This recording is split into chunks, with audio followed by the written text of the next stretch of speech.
गणतंत्र दिवस की पूर्व संध्या पर राष्ट्रपति ने 2026 के पद्म पुरस्कार विजेताओं की घोषणा की थी, जिसमें से कि 131 विजेताओं में 5 पद्म विभूषण, 13 पद्म भूषण और 113 पद्मश्री पुरस्कार विजेताओं का नाम था, जिनमें से 66 विजेताओं को 25 मई को राष्ट्रपति भवन में आयोजित नागरिक अलंकरण समारोह में यह सम्मान प्रदान किया गया, यानी कि यह पुरस्कार दिया गया, जिसमें से कि 2 पद्म विभूषण, 6 पद्म भूषण और 58 पद्मश्री पुरस्कार शामिल थे।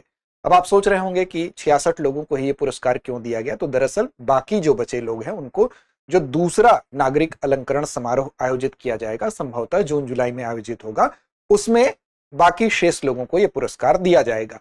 अब इसमें उत्तर प्रदेश के भी कुछ लोग हैं जो कि आपकी परीक्षा के लिए भी महत्वपूर्ण है। उत्तर प्रदेश के मुख्यमंत्री योगी आदित्यनाथ ने उत्तर प्रदेश से जिन लोगों ने इस पुरस्कार को प्राप्त किया है उनको बधाई दी है। तो हमारे लिए परीक्षोपयोगी तथ्य क्या है कि यूपी से किन किन लोगों को पद्म पुरस्कार प्राप्त हुआ है, पद्म पुरस्कार विजेता हैं, तो ये हम जानेंगे। तो चलिए शुरुआत करते हैं इसी खबर के आलोक में। विशेष फोकस हमारा यूपी पर होगा, लेकिन उससे पहले विशेष फोकस एक और सूचना पर भी है। सूचना यह है कि आपके लिए दृष्टि आईएएस की तरफ से मिल रही है लिमिटेड टाइम के लिए 50% तक की छूट हमारे सभी वर्टिकल पर, हमारे ऑनलाइन वर्टिकल पर, सभी वर्टिकल के ऑनलाइन कोर्स पर, यानी कि यूपीएससी हो, स्टेट पीसीएस हो, साथ साथ हमारे जुडिशियरी हो, टीचिंग एग्जाम्स हो, एसएससी हो या सीयूईटी एग्जाम्स हो। स्टेट पीसीएस में भी सारे स्टेट पीसीएस पर जो भी ऑनलाइन कोर्स है उस पर आपको मिल रही है 50% तक की छूट। अब ये लिमिटेड टाइम का ऑफर है, तो इसके लिए आपको क्या करना है, डिस्क्रिप्शन में एक लिंक मिलेगा, उस लिंक के माध्यम से आप डायरेक्ट पहुंच सकते हैं, या तो आप कॉल कर सकते हैं 8750187501 पर। अब देखिए, खबर यही है कि यूपी के सीएम ने जो लोग राज्य के पद्म पुरस्कार प्राप्त करता है उनको बधाई दी है।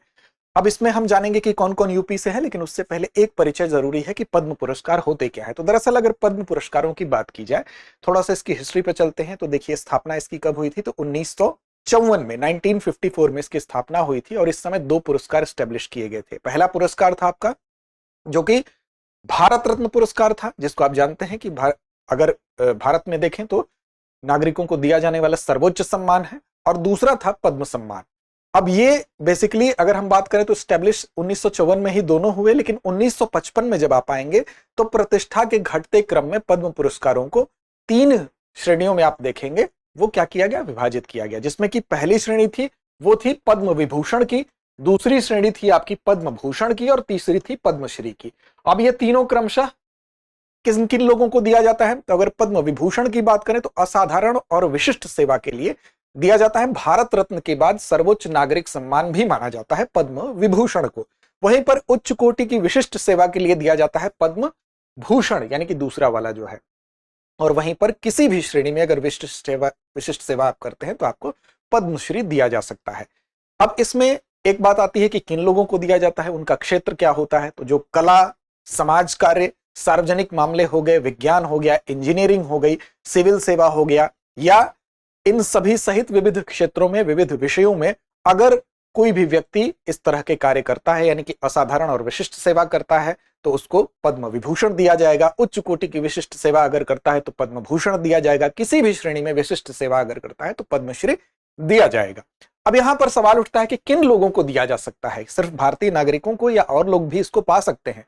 तो दरअसल अगर इसकी हम बात करें तो भारतीय नागरिकों के अलावा ये विदेशी लोगों को भी दिया जा सकता है, अनिवासी भारतीयों को भी दिया जा सकता है और अन्य अधिकृत नागरिकों को भी दिया जा सकता है। पद्म पुरस्कार समिति एक होती है जो कि हर वर्ष बनाई जाती है पीएम के द्वारा। तो पद्म पुरस्कार समिति क्या करती है, इन पुरस्कारों के लिए चयनित लोगों के जो चयन प्रक्रिया होती है उसी पद्म पुरस्कार समिति के माध्यम से उनको चयनित किया जाता है। इसका अध्यक्ष कौन होता है, तो कैबिनेट जो सचिव होगा वो इसका अध्यक्ष होता है, और साथ साथ इनके द्वारा जो चयन प्रक्रिया जो होगी, जो चयन समिति चयन करेगी, फिर उसकी स्वीकृति पीएम और पीएम के बाद प्रेसिडेंट यानी कि राष्ट्रपति के द्वारा उन नामों पर स्वीकृति दी जाती है। फाइनली ये एक बात याद रखिएगा कि ये पुरस्कार हैं, कोई उपाधि नहीं है, इसीलिए इनको नाम के आगे या नाम के पीछे यानी कि उपसर्ग या प्रत्यय के रूप में इस्तेमाल नहीं किया जा सकता है, ठीक।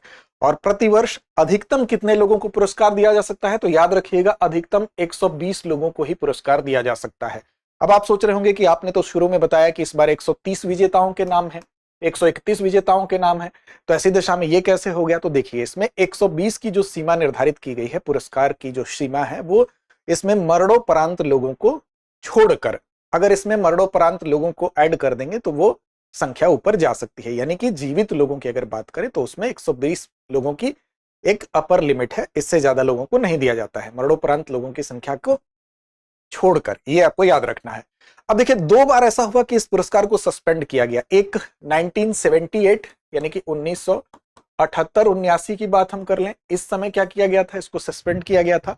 और साथ साथ 1993 से 97 का समय भी, 1993 से 97 का जो समय था, तो ये 2 बार ऐसा था कि ये पुरस्कार जो है वो सस्पेंड किए गए थे, यानी कि नहीं दिए गए थे।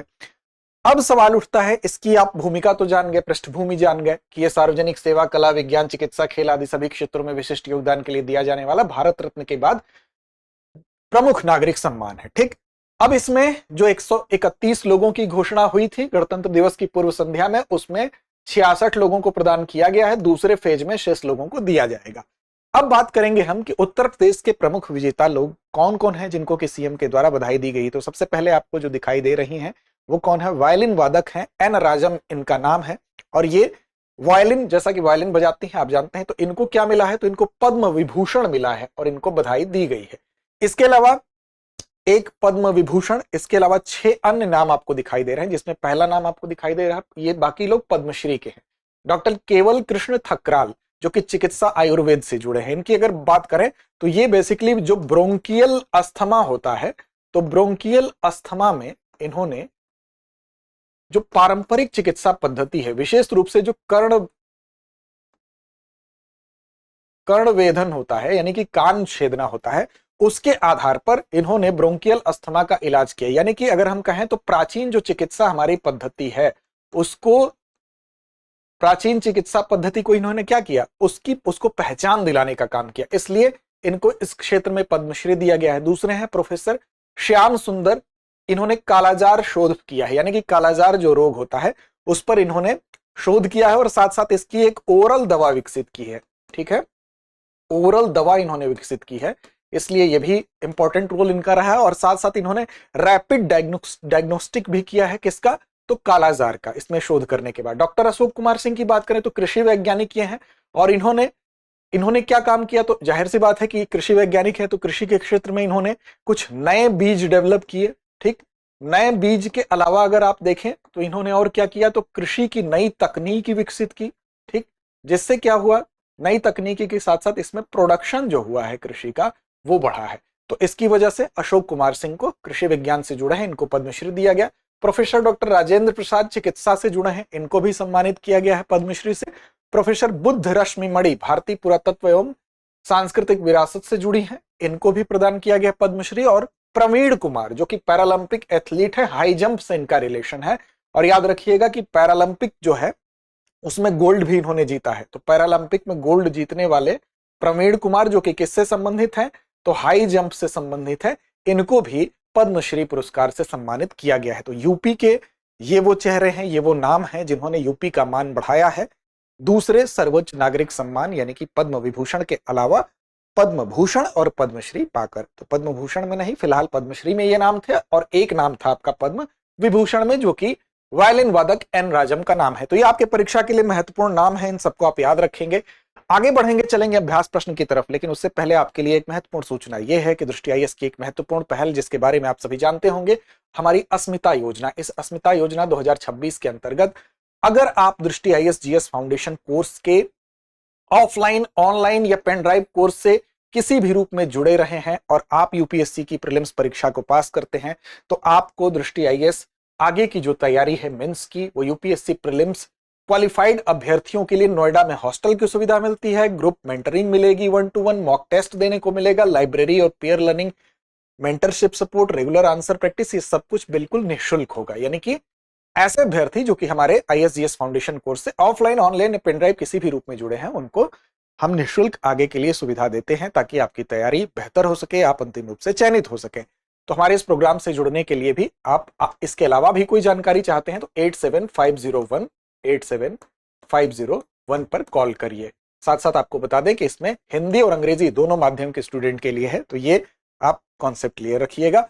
अब चलिए बात आती है अभ्यास प्रश्न की। तो अभ्यास प्रश्न क्या है आपका, इस पर आप क्या इसको सही जवाब मानते हैं? कमेंट बॉक्स में बताइए। पद्म पुरस्कार 2026 में उत्तर प्रदेश की किस वायलिन वादक को पद्म विभूषण प्रदान किया गया? विकल्प आपके सामने है, प्रवीण कुमार, एन राजम, बुद्ध रश्मि मणि या श्याम सुंदर। तो इसका सही जवाब क्या है? उम्मीद है आप बिल्कुल सही जवाब देंगे, तो कमेंट बॉक्स में सही जवाब दीजिए। चैनल को सब्सक्राइब नहीं किया है तो कर लीजिए। साथ साथ आपको बता दें कि सुबह 9 बजे हम लाइव प्रोग्राम लेकर आते हैं। डेली करंट अफेयर्स के जो सवाल होते हैं वो पेपर एनालिसिस के आधार पर, तो आपकी करंट अफेयर्स की तैयारी उसके माध्यम से होगी, तो उस प्रोग्राम से भी जुड़िए।